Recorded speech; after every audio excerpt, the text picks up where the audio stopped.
23 del capítulo 12 del primer libro de Samuel.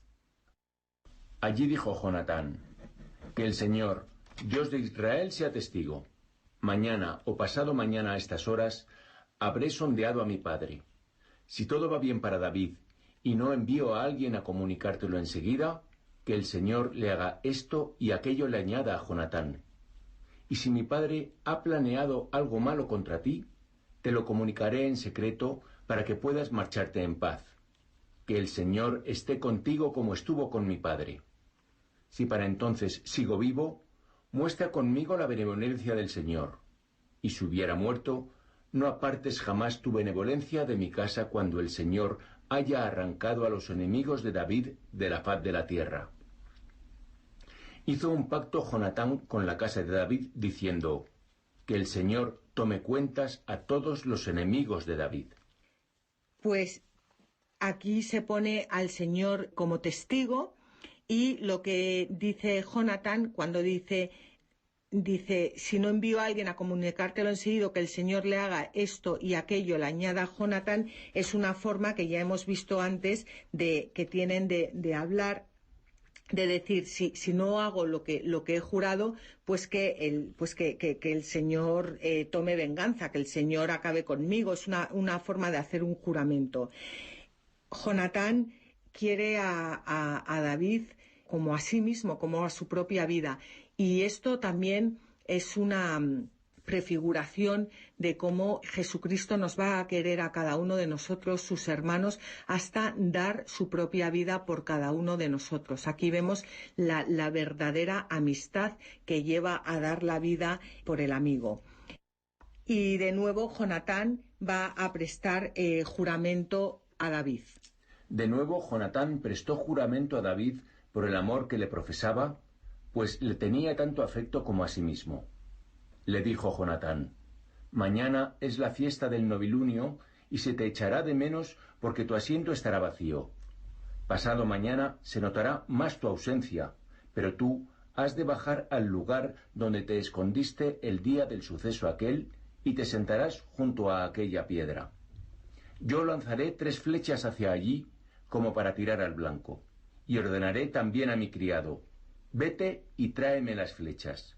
Si le digo: las flechas están más acá, recógelas, puedes acercarte, porque te van bien y no hay nada en contra. Vive el Señor.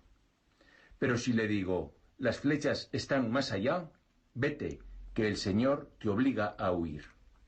En cuanto a la promesa que nos hemos dado tú y yo, que el Señor esté entre los dos para siempre.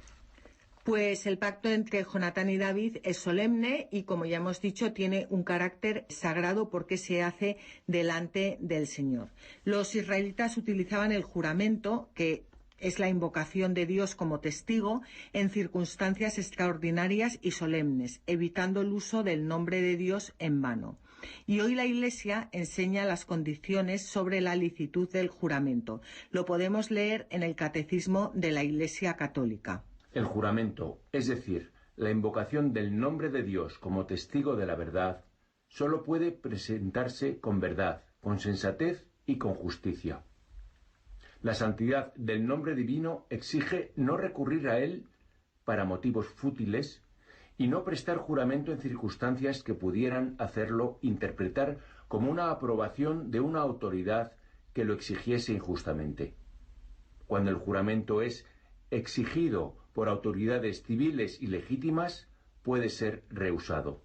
Debe serlo cuando es impuesto con fines contrarios a la dignidad de las personas o a la comunión de la Iglesia. Mientras leías esto, Gonzalo, a mí me venía a la cabeza cuántas veces utilizamos el nombre de Dios en vano. A mí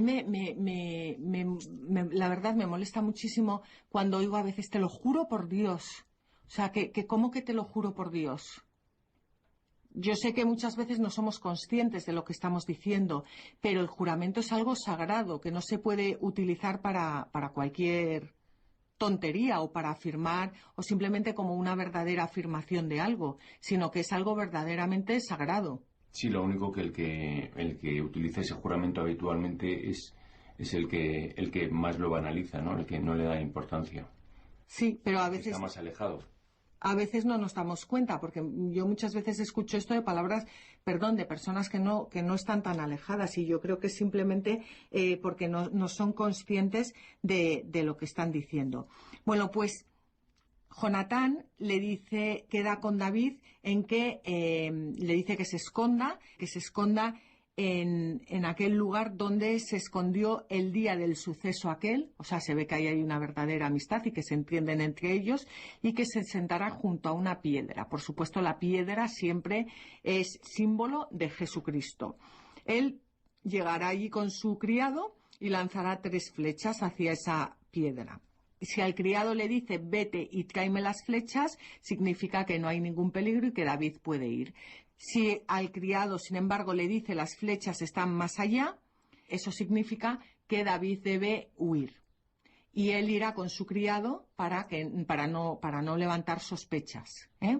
Pues bueno, es un pacto entre 2 amigos que fundamentan toda su amistad en Dios. Vamos a hacer un pequeño descanso musical y continuamos.